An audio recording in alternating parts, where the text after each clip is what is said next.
100 روپے کی گڈی ہے 200 روپے دی ہے لیکن وہ اگلے دی عزت کرنی چھاڑ گئے. جب ہم ایسا کرتے ہیں تو ہم روحانی چیزوں سے بھی پرے ہو جاتے ہیں.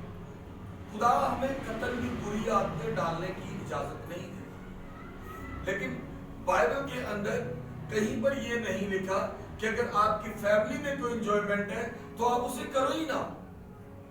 اگر اسی طرح واعظ کی کتاب میں جاتے ہو باب 3 میں تو وہاں پر لکھا ہے کہ رونے کا بھی وقت ہے، ہنسنے کا بھی ہے، ناچنے کا بھی ہے اور غم کھانے کا بھی ہے.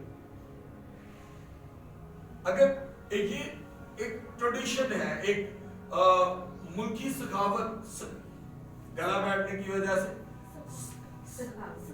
ثقافت ہے، کثافت ہے، چلیں تھینک یو، کثافت ہے کہ ہم کیا کر رہے ہیں کہ ہم ملک کے اندر ہونے والی جو سیلیبریشن ہے اس کے ساتھ شامل ہے. لیکن یہ نہیں دیکھیں گورنمنٹ بھی ایک چیز کا لاء کر رہی ہے جس میں گناہ جو ہے نا چیزوں کو پرے رکھو جس سے جھگڑا لڑائی یہ وہ کچھ ہو. تو بائبل یہ بھی کہتی ہے اپنے قانون کے تابع بھی ہو. تو قانون کے ساتھ چلتے چلتے آپ جو مرضی انجوائے کرو، آپ کا وہ جائز ہے، لیکن بدکاری پھر بھی وہ اجازت نہیں دے. ایز اے مسیحی، ایز اے خدا کے بندہ، بیٹے بیٹیاں ہوتے ہوئے وہ ہمیں انجوائے کرنے کی تو اجازت دے رہا ہے لیکن بدکار ہونے کی نہیں دے رہا. کہ شراب بھی بہت کھول لو، بڑکا مارو کہ نہیں مارو تو پتہ نہ لگے کہ نے دارو بھی دی. چیزوں کو سمجھنا پڑتا ہے. آپ کا کلام کے ساتھ جڑے رہنا، اسی لیے وہ کہتا ہے کہ تیرا اٹھنا بیٹھنا بھی اسی میں ہی ہو. کہ اگر تم بیٹھ رہے ہو تمہیں پتا ہو کہ میں نے ابھی یہاں بیٹھ کر کیا بات کرنی ہے، اگر کھڑے ہو رہے ہو تمہیں پتا ہو کہ یہاں پر کیا الفاظ استعمال ہو سکتا ہے. تیار رہو کہ کب کس وقت کیا ہو سکتا ہے. یہ تھوڑی ہے کہ جی میں پادری ہاں تے میرے لیے ہنسنا بھی بنا ہو گیا.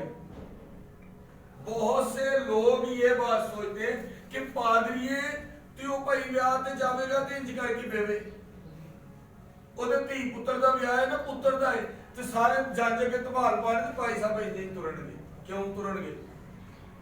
کا دے لی ترے او دے پتر دا بیاہ ہے انجوائے کرے. لیکن بدمست نہ ہو، بدکار نہ ہو. اپنے بیٹے کی خوشی میں وہ شامل ہو سکتا ہے لیکن بدکار نہ ہو. کہ دارو دی بوتل کھول لے پاس کہ میرے تو منڈے دا بیاہ ہے، نہ دو جنے گالا بھی کٹ رہے میرے تو منڈے دا بیاہ ہے، میں تو پیسہ لایا بیاہ. نہیں،